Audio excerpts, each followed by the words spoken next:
Hey folks, it's Frederik from the FWX podcast.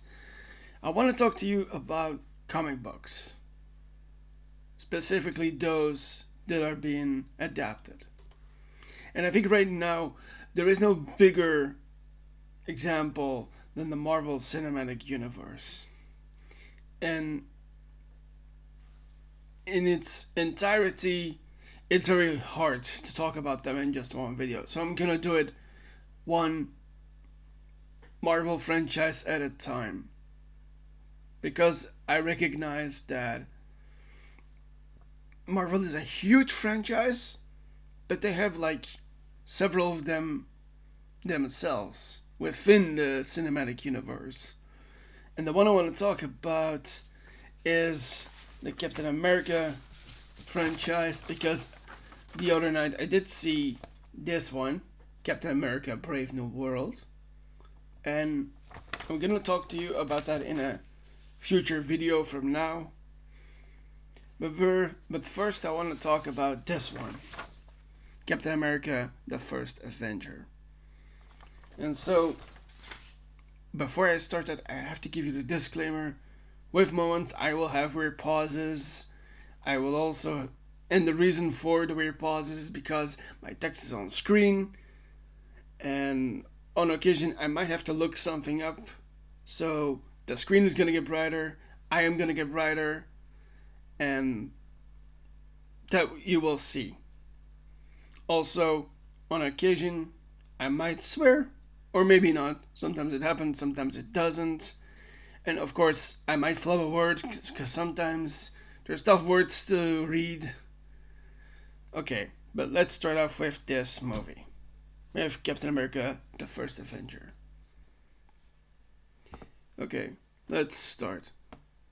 So, and I have to actually start off with saying that this is not just a comic book movie, it is a genre movie as well. Because the very first movie starts all the way back in 1942 during World War II. And now I have to say, for myself personally, I normally don't like World War movies. But I will acknowledge that this is a decent movie, and I have to start somewhere, of course, with this specific franchise, so here we go. So we start in 1942 in March, where we see in the beginning the Lieutenant General of the Nazis, Johann Schmidt, who is, by the way, played by Hugo Weaving. You can see him in this big picture right here as this guy, the Red Skull. More about him in a moment. So, Johann Schmidt goes to a place called Tønsberg in Norway, which is occupied by the Nazis. And he is interested in a mysterious relic that is called the Tesseract. And he's looking for it there. And he finds it. And he finds it, he steals it, and he has his men kill the keeper of that secret. Okay, we cut to a different part of the world. We got to America and New York City, where we find our lead character for the first time, Mr. Steve Rogers. Not like this, by the way.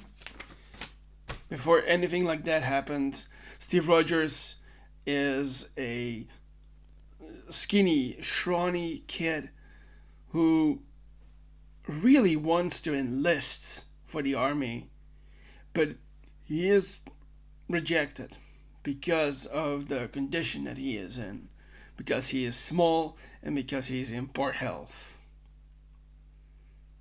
And so, because of this, because he gets rejected by the enlistment bureau for the army, his buddy James Bucky Barnes was also in this pick. That's him right here, played by Sebastian Stan.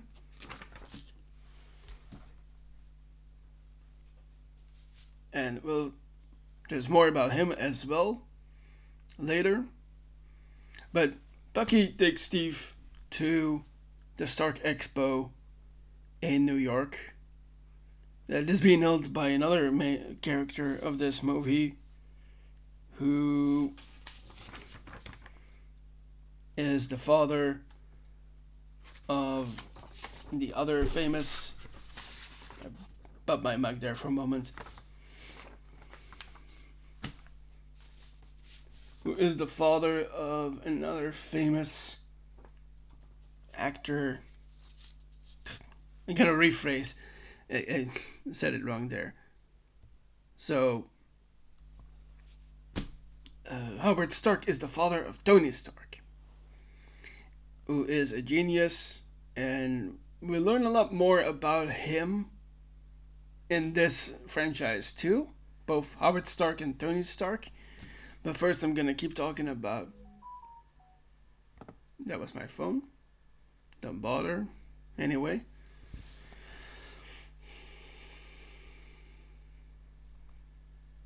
So,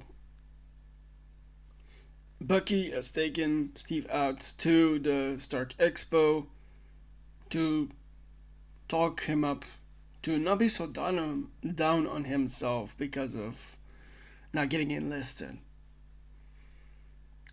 And that does work for Steve. And the next time he goes, he and Bucky are overheard by another man called Abraham Erskine, Dr. Abraham Erskine, who I thought I might have a picture of right here. No, I don't. But importantly enough, he's being played by... Yeah, I'm gonna have to look this up for a moment.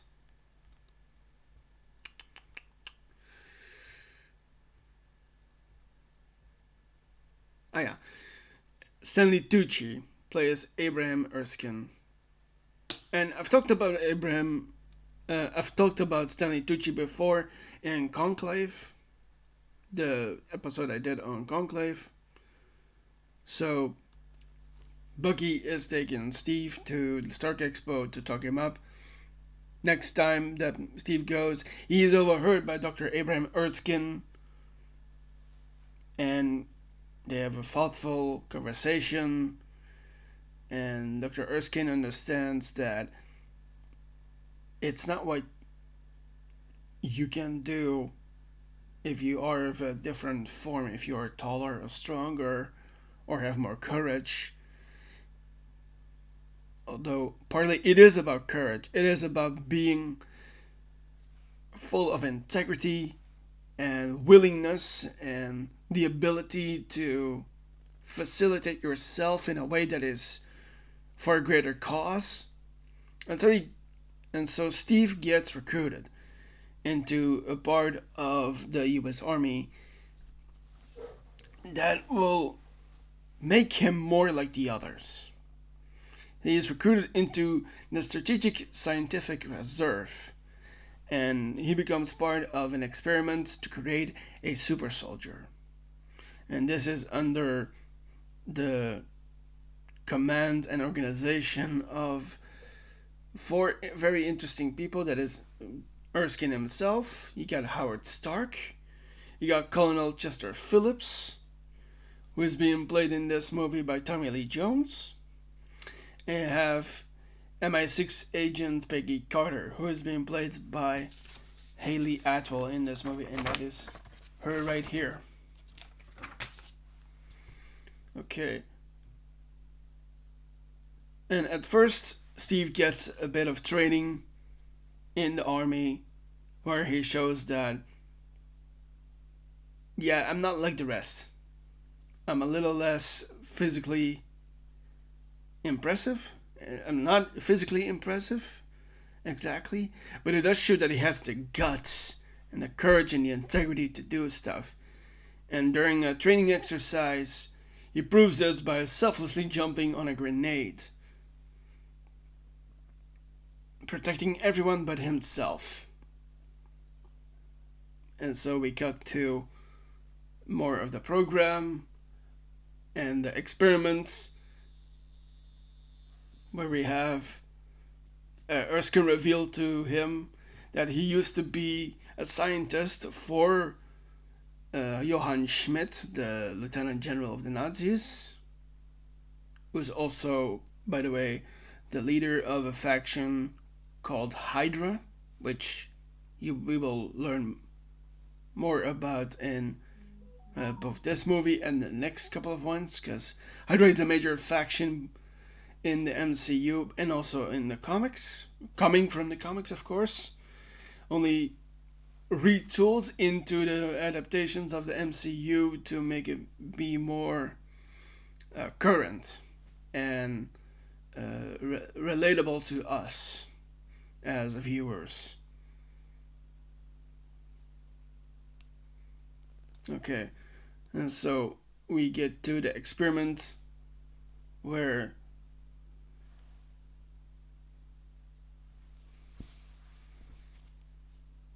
well, actually, I thought for a moment that I got too far, but actually not. So Johann Schmidt also took a version of the experiment, but a very light one, a prototype basically, and it did give him all the supernatural strength, but it also really altered his appearance. Like you can see in this poster right here. He tears off, but this is actually later in the film, but he tears off what used to be his skin on his face, revealing it to be a red skull, and thus the name. But before we get to that, we have some more information on the Nazi side in that Schmidt has a doctor of himself, Dr. Arnim Zola, who he has tasked to experiment on the Tesseract that they have found in Tonsberg to fuel inventions that will take Hydra to a new level when it comes to innovation and technology. But Dr. Arnim Zola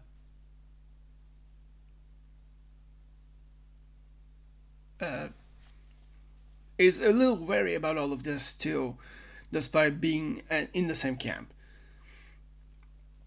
And so that does make Schmidt wary, and he sends an assassin, a guy named Heinz Kruger, to kill Dr. Erskine in New York.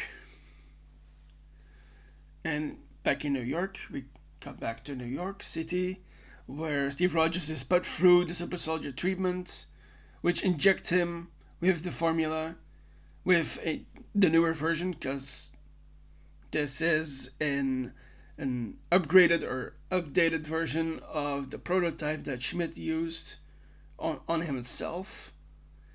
And Steve Rogers emerges from a capsule where he got the serum into him, and he comes out of this looking like the absolute alpha, kind of looking like an absolute alpha agent of destruction. He is much taller and muscular now. He is absolutely ripped in the movie and going forward too, because you see this in all the art and promotion for the other movies, like in this very one. So that's where we start, and at this experiment, the assassin is there, and he unfortunately kills Dr. Erskine, and he flees with the last vial of the serum. So Steve Rogers, while just having come out of the capsule where he got injected with the serum, chases after this assassin only to have him commit suicide with a cyanide capsule that is stuck in his teeth. There's another word for it, but I was thinking of teeth. Anyway, and so the assassin dies, and the vial, unfortunately, is also destroyed during this chase. And to have Steve recover, but also he's given a weird punishment for what happens with Erskine's death and the formula not being present anymore. He is now has now given the opportunity to really promote the hell out of the war, basically. And he has to tour the nation with like a whole show. And in a brief moment, we also get to see that Steve is one hell of a drawer, a sketch artist, as he draws stuff together. I believe it's of a cycle with a monkey on it, and it's very cool, very beautiful. And he's dubbed the name during the tour of Captain America, of course, so he can promote War Bonds, which is, by the way, a form of finance for military operation. While the scientists that are still present are studying what is happening to his blood and if they can potentially reverse engineer the serum. Meanwhile,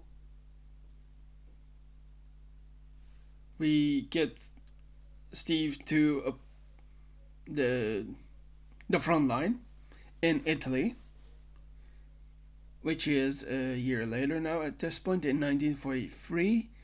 And there he learns that his buddy Bucky, who is part of the army already, has gone MIA. And MIA means missing in action, for those who don't know. When he and his troop got pretty close to getting a part of Schmidt's forces destroyed.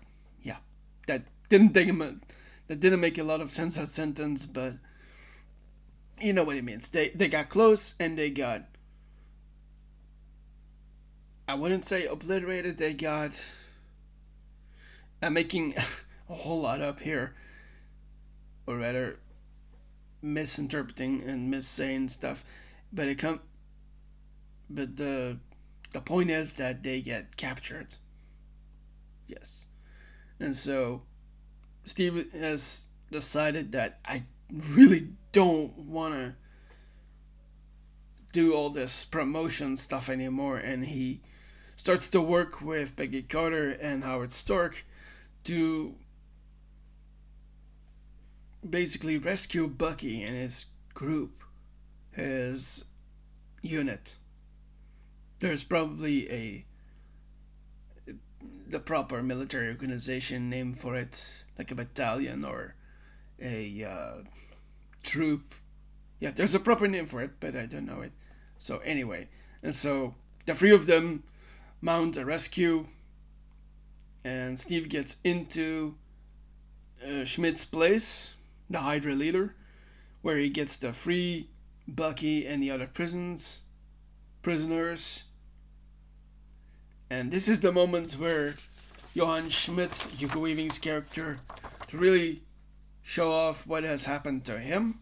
And so he removes the skin that was left on his face, where he shows off that red skull that he now has, which also becomes the name for him. And that's where Steve and Bucky are now going around and free the prisoners, and they form a group that they call the Howling Commandos. And because Steve is now really going into the action on the front line, and even beyond the front line, Steve needs a new uniform, and he gets a more tactical, more capable suit that's still very much in tune with the ideals that he stands for and also what nation he does it for, and he gets a very America-esque suit, as you see in this picture right here, with the red and the blue and the white and the stars, of course. And as you can see here, prominent at his side, a shield that is made of nearly indestructible metal, and it is called vibranium. And while they're doing this and working with Carter and Stark, he and her, they start to fall in love with each other. And after some time has passed, we get to them in 1945, where they have an operation to get Arnim Zola. But during this operation, as we see in the movie, they fail, unfortunately. And this leads into Bucky falling from the train to what seems to be his death. And so they do get Arnim Zola, but lose one of their own. And with the information that they get from Arnim Zola, they get to Johann Schmidt in his strongholds, where he's holding his technology, where he has gotten so much weaponry, such specific advanced weaponry, that he basically has a WMD, that's a weapon of mass destruction. And he has his own plan of winning this war, and that is to use those WMDs on major American cities. And the prominent ones are the ones that are going to get hit the hardest. And so we see Steve and the team get into the place, and in a confrontation, or rather following the confrontation with the Red Skull, the Tesseract is freed from its container, where Schmidt, or the Red Skull, picks it up, and he unfortunately is getting into a portal that is siphoned by the energy of the Tesseract. And he is pulled into that and pulled away. And this is all happening on the plane that is carrying all those WMDs. And an unfortunate side effect of the Tesseract getting the Red Skull to a different place is that it burned through the plane that they were fighting in, and so damaging it to a point where safe landing is not advised or unable to happen anymore. And so Steve sees no other choice than to crash it into the best possible place, and that is the Arctic. And he radios Peggy Carter over the radio. I just said the same thing twice there. Anyway, and he gives her a goodbye, and they have a line specifically for them. It's something involving a dance. And so it looks like, or to the nation of America, it looks like Steve Rogers gave his life to them and to the world as he safely gets the plane into the Arctic. Sorry. That was my container holding water that I'm drinking from. Anyway, so after that is over, Howard Stark recovers the Tesseract from the ocean, but he's not able to locate the plane with all those WMDs, and so Steve Rogers is thought to be dead. And then we cut to a room that looks a lot like it was from the 1940s, where Steve Rogers has been brought back. I should say, the movie actually begins with the fact that somebody finds him on the ice, that he got the plane and everything that he was holding on to, including that vibranium shield. And he's found. He was found on ice, and apparently he was still alive. And so Steve awakens in a room that looks like the time that he is from,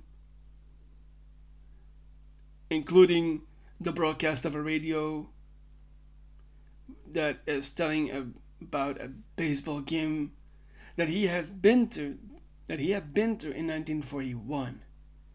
And he becomes very confused, and he escapes the room, and he comes out of the place, and he finds himself ultimately in Times Square, where he stops running away.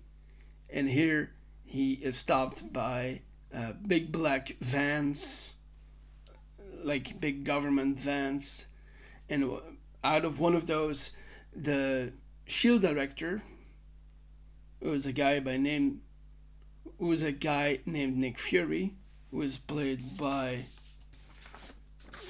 Samuel L. Jackson, who I don't have a picture of, but I don't think I need to give that, because everybody knows Samuel L. Jackson from something, because the man has been in so many movies. And so Nick Fury tells to Captain Rogers that you've been asleep for almost 70 years. And that is where the movie ends. Or does it?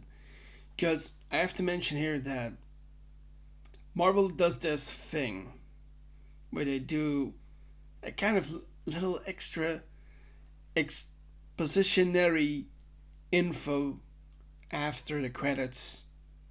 It's called a post-credits scene. And here he tells Rogers more. And he gives him all the necessary info for a mission that has worldwide ramifications. And so that is where the movie ends. And so that is the start of the Captain America franchise inside the MCU, with Chris Evans as the lead, as the titular Captain America. And so that is the story of the first movie, with all the necessary characters from that movie. And that all leads into the sequel. That is this one, Captain America the Winter Soldier. More about that in the next video. But for now, I want to tell you that I enjoy making these videos. I would love for you to share them with as many people as you know. And you can also like and subscribe to this channel. You can also comment if you like. I would love for you to do that. And I hope to see you next. For you to follow me and this channel as it starts to grow. I'm starting to get a little traction, and I really enjoy it. So that's all that. Thank you for listening. Thank you for watching. Don't forget to subscribe or comment or like this video. Thank you so much. See you in the next video.